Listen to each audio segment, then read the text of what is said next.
नमस्कार। आज मैं सुनाने जा रही हूँ हाजरा मसरूर की लिखी कहानी भाग भरी। हाजरा मसरूर उर्दू साहित्य की एक प्रमुख प्रगतिशील लेखिका थीं, जो अपनी यथार्थवादी और नारीवादी कहानियों के लिए जानी जाती हैं। उन्होंने पुरुष प्रधान समाज की कठोर सच्चाइयों को अपनी कहानियों का मुख्य विषय बनाया। तो आइए सुनते हैं उनके द्वारा लिखी हुई कहानी भाग भरी। यह उन दिनों की बात है जब मैंने नई नई प्रैक्टिस शुरू की थी। मेडिकल कॉलेज के ज़माने में मैंने अपने आप पर रुपयों की कैसी कैसी बारिश होते न देखी थी।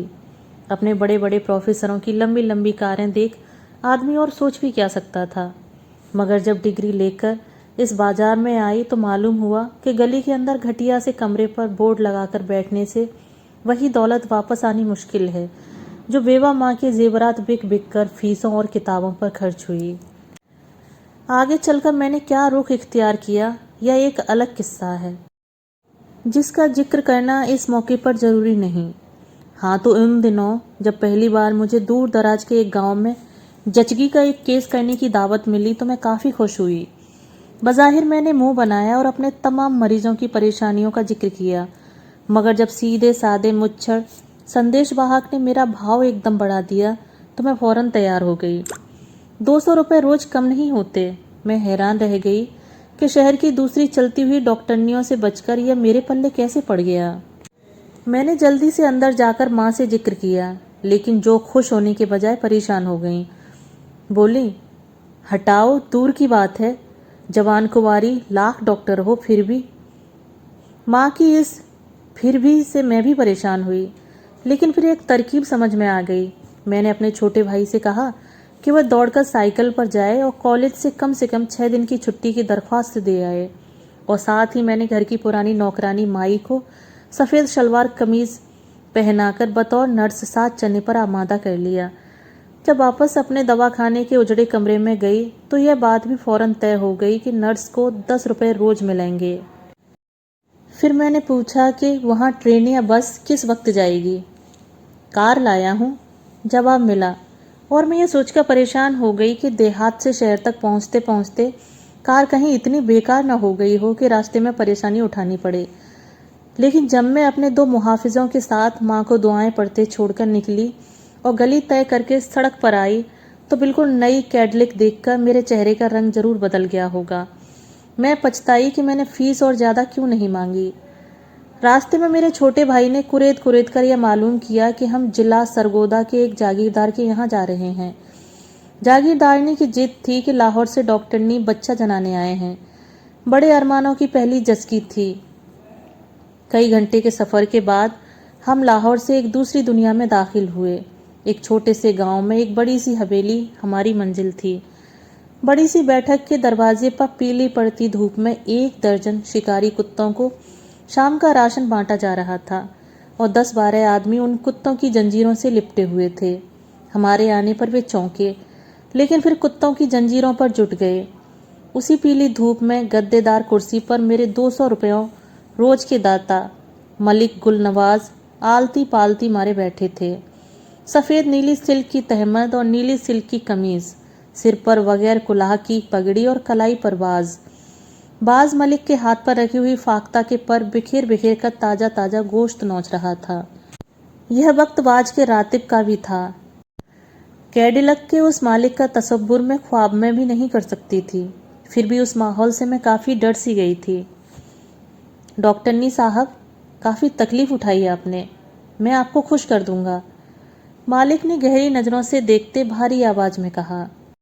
घर के अंदर दाखिल होते हुए मुझे ख्याल आया कि मालिक साहब की सूरत उस बादशाह से मिलती थी जिसकी तस्वीर मैंने स्कूल के ज़माने में किसी किताब में देखी थी। माथे तक पेंच दर पेंच बड़ी सी पगड़ी, घनी मूछें, कुर्सी पर आलती पालती मारे और हाथ पर बाज बिठाए।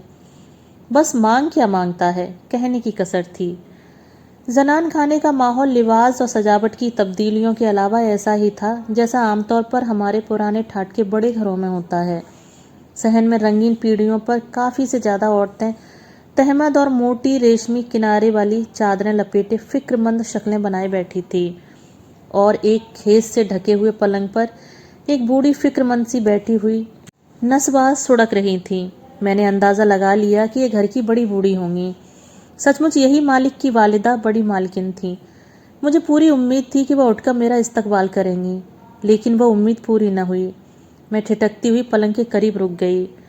बूढ़ी मालकिन ने मुझे गौर से देखते हुए दुशाले का पल्लू सरकाकर गर्दन से लेकर नाक तक डाल लिया, और अब मैं उसकी तेज आंखें ही देख सकती थी जो मुझे सख्ती से घूर रही थी। मुझे इतना गुस्सा आया कि मैंने जी में दुआ की कि अल्लाह इन सब औरतों को प्रसव पीड़ा होने लगे। मरीज कहाँ है? मैंने अटक अटक कर पूछा। सब औरतें जंगली हिरनियों की तरह गर्दनें उठा उठाकर मुझे हैरत से घूरने लगीं। बीमार कहाँ है? अब कि मेरे भाई ने बहुत ही सख्त लहजे में सवाल किया। अल्लाह का नाम लो, बीमार यहाँ कहाँ? एक औरत ने दोनों तरफ छिदी हुई नाक की छिपार नुमा कीलें चमकाकर बड़ी ही कर्कश आवाज में जवाब दिया। सबकी दुश्मनी भरी नजरें मुझी पर जमी थीं।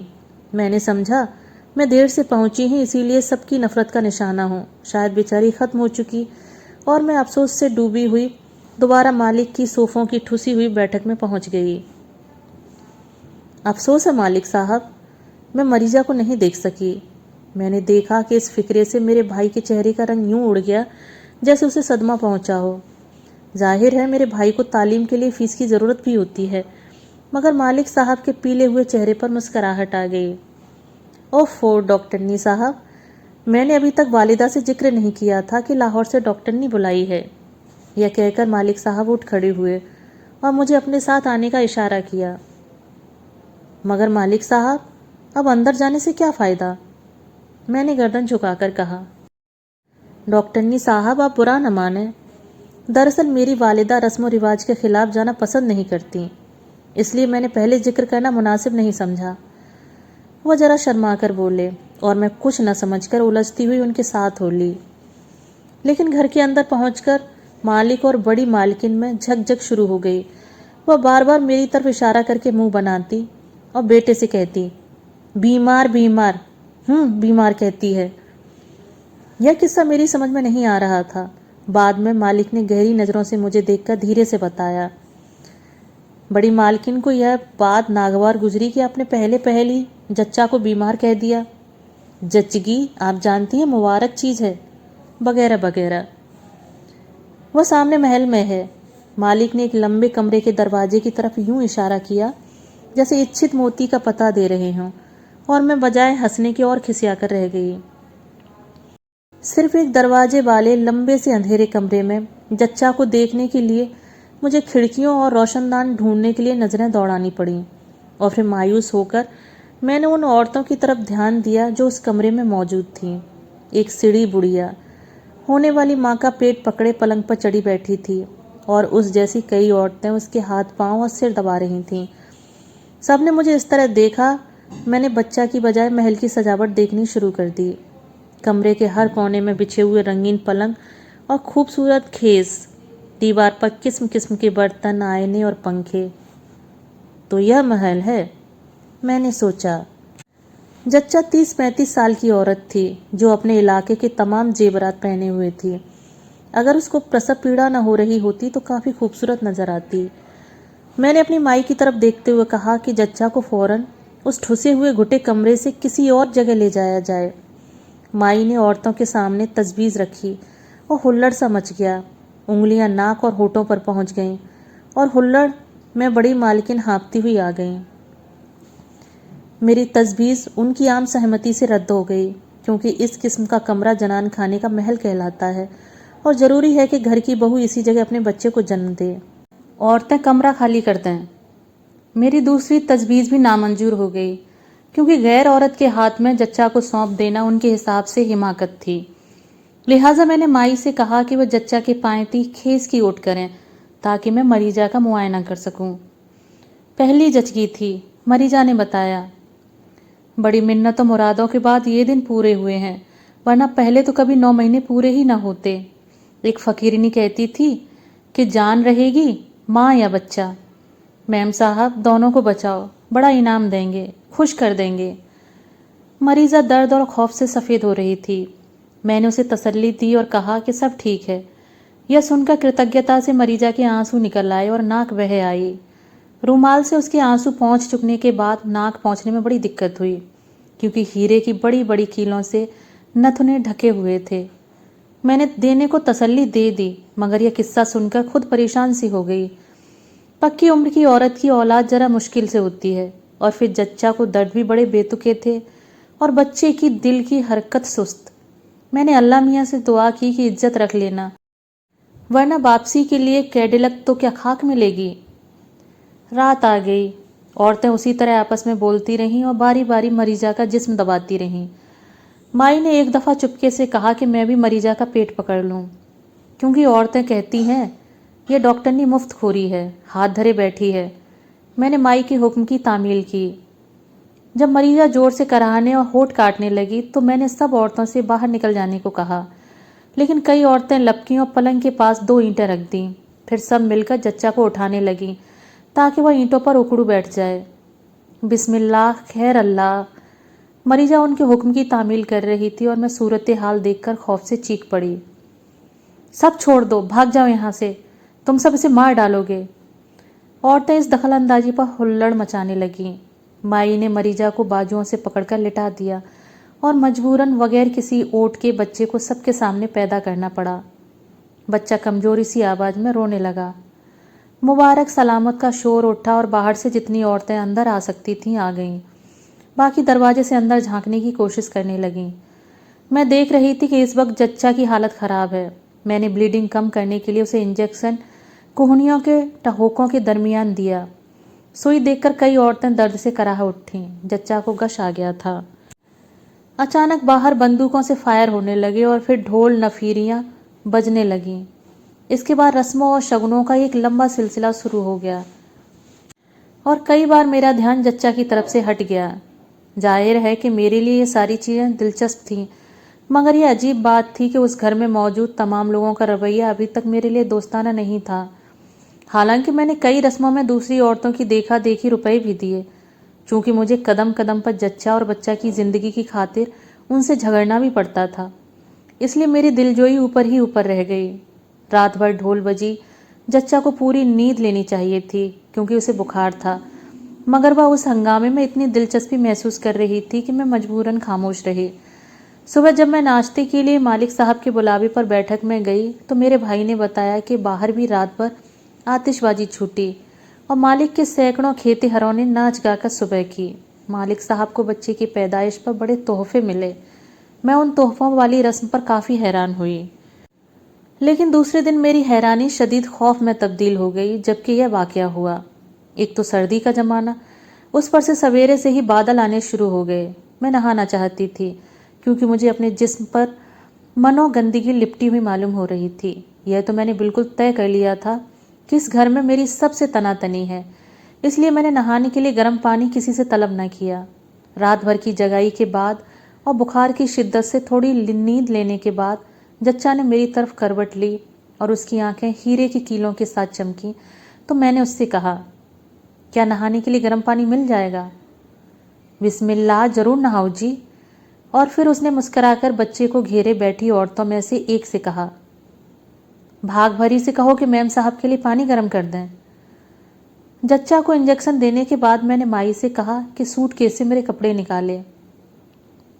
कपड़े तो जी तुम्हें मैम साहब हम इनाम में देंगे, जच्चा ने मीठी अदा से मुस्कुराकर कहा, और मुझे बहुत बुरा लगा। खुदा जाने वह गंवार मालकिन मुझे कोई दाई खिदमतगार समझती है जो बेटा जनने की खुशी में जोड़ा देगी। हम डॉक्टर हैं मलकनी, अपनी मुकर्रर की हुई फीस लेते हैं, जोड़े नहीं। मैंने गुरूर से मुंह बनाकर जवाब दिया और वह हैरत से मुझे देखने लगी। मैम साहब, तुमने हमारी खिदमत की है, फिर हम सभी कुछ देंगे। अल्लाह ने यह दिन दिखाया है। अच्छा, मेरी माई को दे देना। मैं तो। इतने में एक 10-12 साल की लड़की भदर भदर अंदर आ गई। खूबसूरत, तंदुरुस्त, चंपई सा रंग, माथे पर महीन गुथी हुई मेड़ियों की मेहराब, कानों में चांदी के बुंदे। यह भाग भरी थी। हम इसे भी जोड़ा देंगे, बेटा जो हुआ है। जच्चा मुझे अपनी बात पर कायल करने पर तुली हुई थी और भाग भरी मुझे देखकर एकदम शर्माने लगी। पानी रख दिया भाग भरी? मैम साहब को गुस्ल खाने ले जाओ, जच्चा ने उससे कहा और मैं नहाने चली गई। नहाते हुए मैं झल्ला झल्ला कर सोचती रही कि कैसे लोग हैं, किसी की पोजीशन तक को नहीं जानते, जोड़ा देगी मुझे। जब मैं नहाकर सिर पर तौलिया लपेटे निकली तो गीले बाल सुखाने के लिए सहन में बैठकर आती जाती धूप में सियाने लगी।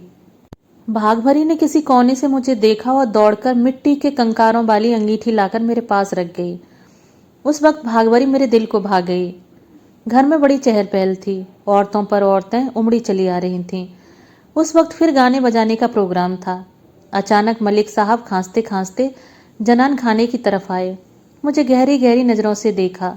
जच्चा बच्चा के बारे में एक दो बातें दरियाफ्त की और फिर बड़ी मालकिनी की तरफ चले गए। चंद मिनट बाद वह दोबारा बाहर चले गए। भाग भरी, भाग भरी, मलिक जी नहाएंगे, तौलिया बाहर गुस्लखाने में रखा। बड़ी मलकनी ने हुक्म दिया और भाग भरी उसी तेजी से भदर भदर भागती हुई मर्दाने गुस्लखाने की तरफ चल दी। गाने बजाने की तैयारियों को देखकर मैं बोर होने लगी। मैं इत्मीनान से सो जाना चाहती थी। मेरे ख्याल में जच्चा को भी सुकून से सो जाना चाहिए था, लेकिन कोई बस न चला।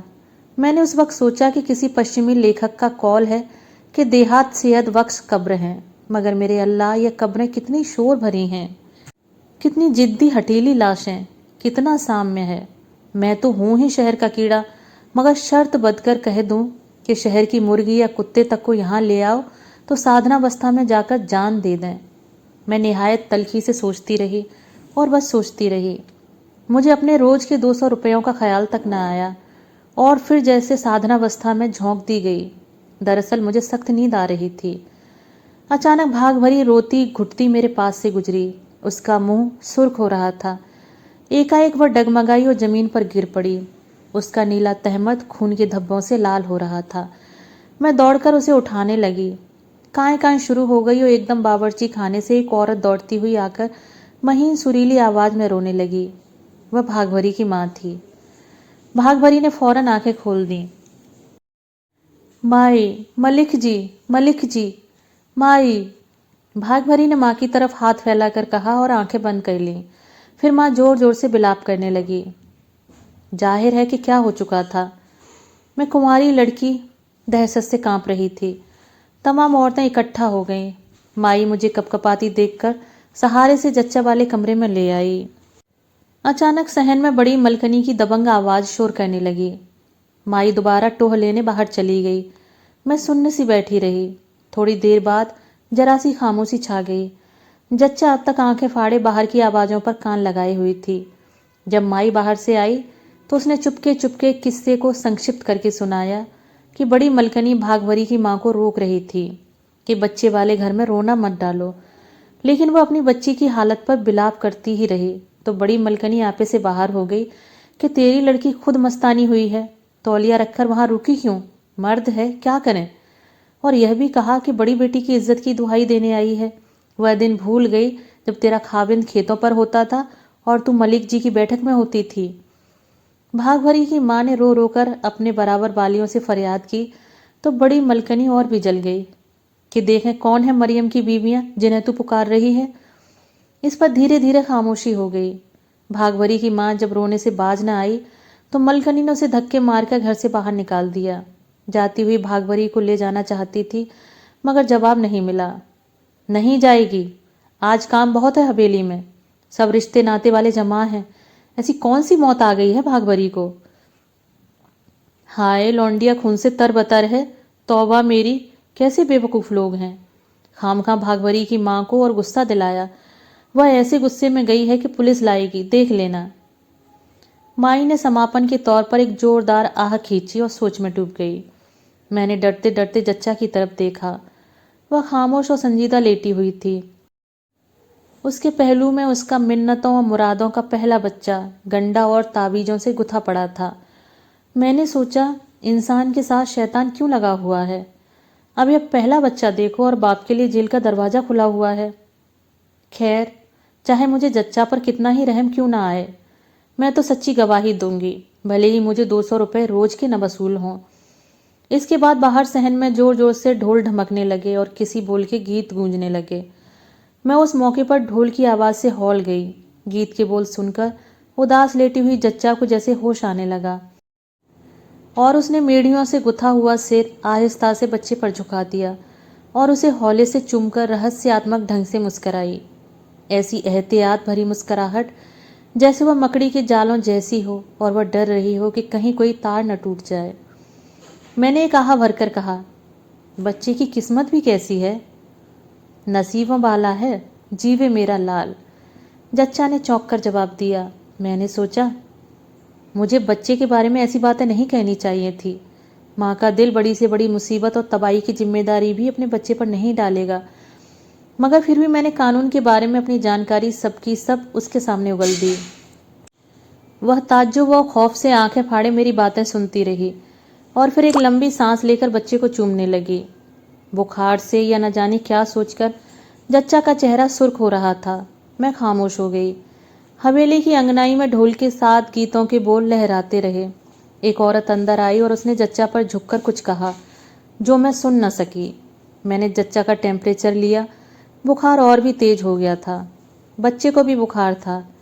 मैं अब यहाँ से जल्द छुटकारा पाना चाहती थी।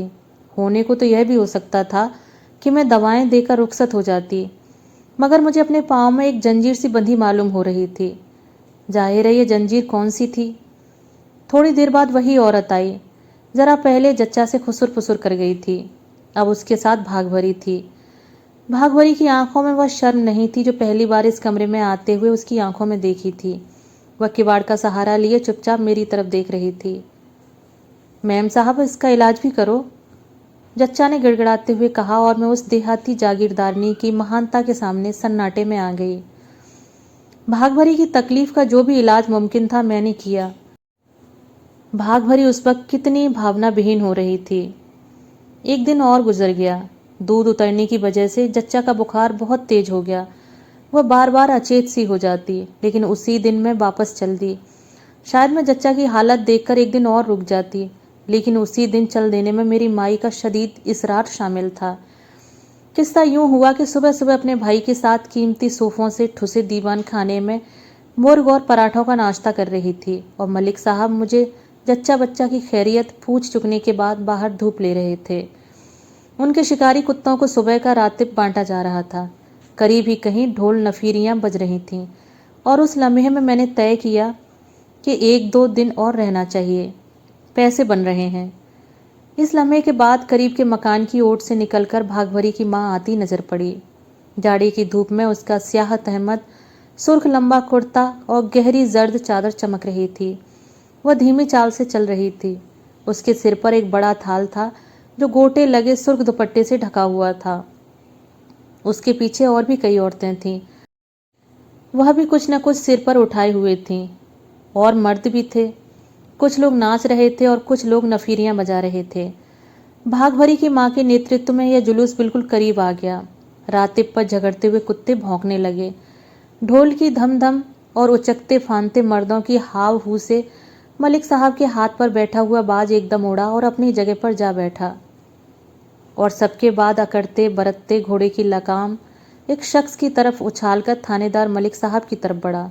हवेली की ड्योढ़ी से औरतें सैलाब की तरह बाहर आ गईं। बहुत सी रेशमी कपड़ों वालियां दीवान खाने में भी घुस पड़ीं। मेरा भाई घबराकर बाहर निकल गया और मैंने औरतों के हुजूम में धक्के खाते हुए देखा कि भाग भरी की माँ ने थाल उतारकर मलिक साहब के कदमों के करीब रख दिया। बच्चे के कपड़े आए हैं का शोर अंदर से बाहर तक बरपा था। मैं एकदम माई को ढूंढने अंदर भागी। आंगन खाली था। जच्चा खाने में जच्चा पलंग पर बैठी हुई थी और भाग भरी की मेड़ियाँ उसके हाथों में थीं और उसका चेहरा बिल्कुल वैसा ही हो रहा था जैसे वह प्रसव पीड़ा से ग्रस्त हो। मुझे देखकर वह चौंक पड़ी। बदतमीज ने पानी बिस्तर पर गिरा दिया। वह मुझसे मुखातिब हुई और उसका चेहरा यूं शांत और खिलासा हो गया जैसे वह अभी अभी बच्चा जनकर फारिग हुई हो। भाग भरी के दोनों गालों पर उंगलियों के सफ़ेद निशान उभरे हुए थे और बिस्तर या कमरे में पानी का नाम तक न था। मैंने जल्दी से माई को ढूंढकर उससे खुसर पुसर की। उसने भी मेरे साथ बातें की और हम फौरन चलने को तैयार हो गए। मुझे उन पलों में यूं लग रहा था जैसे मैं अकेले घर में हूँ, ऐसे घर में जिसकी दीवारें गिर चुकी हों। घर पहुंचकर 3 दिन के 600 रुपये माँ के हाथ पे रखते ही बड़े जोर की बहस शुरू हो गई, सही या गलत। मतलब यह कि मैंने फौरन चले आने में हिमाकत की या नहीं। माँ कहती, बिल्कुल ठीक किया, भाई कहता बिला वजह घबरा कर भागी। इससे पहले कि इसका कोई फैसला हो, मैं यह बता दूं कि कुर्ता टोपी के जिस जुलूस की अगुवाई भागभरी की मां कर रही थी वह थानेदार के घर से आया था। दोस्तों, अभी आप सुन रहे थे हाजरा मसरूर की लिखी कहानी भागभरी। कहानी सुनने के लिए धन्यवाद।